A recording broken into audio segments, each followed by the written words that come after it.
Right now, somewhere on Earth, there's probably a person sitting alone in a room with no one to talk to.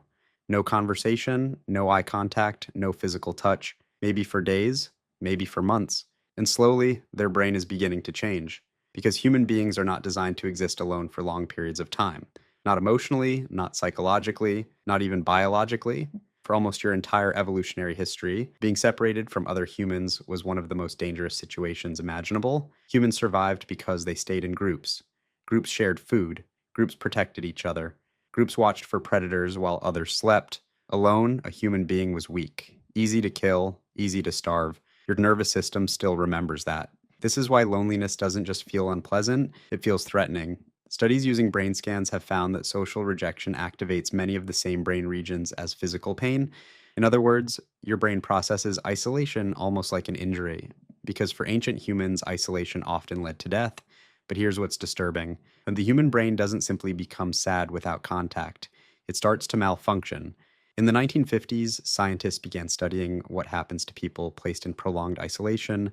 Some of the most revealing experiments came from sensory deprivation studies, where volunteers were isolated from both stimulation and human interaction. Many expected participants to feel relaxed. Instead, the opposite happened. Within hours, concentration began collapsing. Thoughts became disorganized.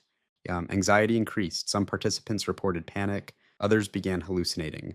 Not because they were mentally ill, but because the human brain depends on interaction with other people to stay psychologically stable. Think about that. Another human being is not just company for your mind, they are part of the mechanism that keeps it functioning properly. And the longer isolation continues, the stranger things become. Researchers studying solitary confinement have documented severe cognitive effects after extended periods without meaningful human contact. People lose track of time, memory deteriorates, emotional regulation weakens, small problems begin feeling catastrophic. Some prisoners report talking to themselves for hours just to hear a human voice. Others become hypersensitive to sound, light, or touch. Because when social input disappears, the brain starts turning inward on itself. And the human mind was never built to exist in complete psychological isolation. One of the most famous examples happened during the 1960s when neuroscientist John Lilly began isolation tank experiments. Participants floated alone in darkness and silence for long periods of time. Many reported distorted perceptions of reality. Some felt detached from their own identity. Others described losing the sense of where their body ended and the outside world began. Without other people around us, the brain slowly loses one of its most important reference points. Reality itself becomes unstable. This happens because humans do not form consciousness entirely alone.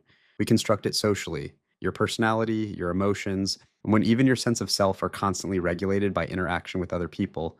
Facial expressions, tone of voice, eye contact, physical presence, tiny social signals your brain processes automatically every second. Most people never notice this because those signals are always there until they disappear. And when they do, the silence becomes psychological instead of physical.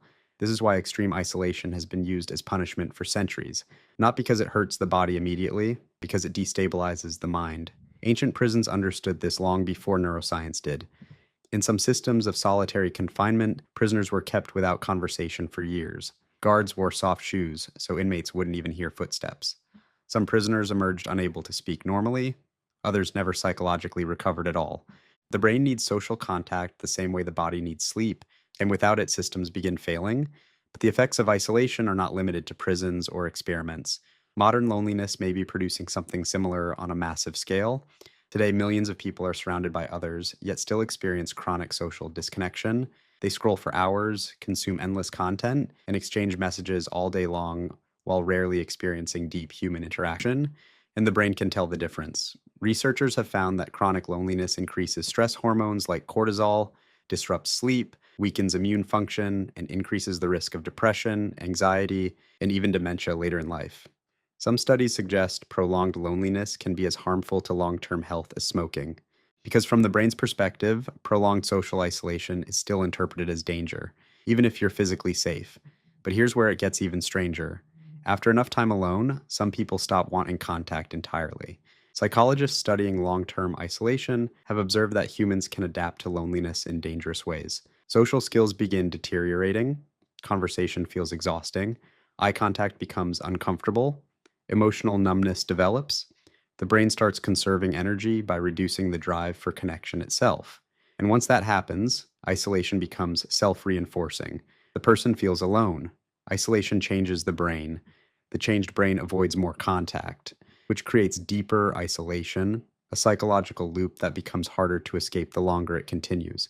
But despite all of this, humans continue romanticizing extreme independence. People admire the idea of needing nobody, being emotionally untouchable, completely self sufficient.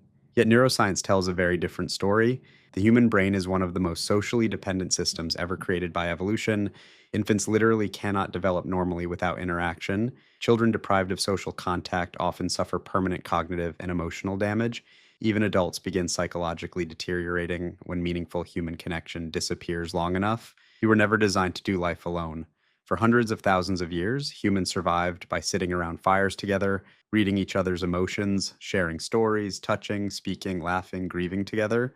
Your brain evolved expecting connection every single day of your life. And when that expectation is violated for too long, something ancient inside the mind begins treating the situation like a survival emergency. Because to your nervous system, isolation still means what it meant to your ancestors. You have been separated from the tribe, and somewhere deep in your brain, a part of you still believes that people who are left alone do not survive for very long.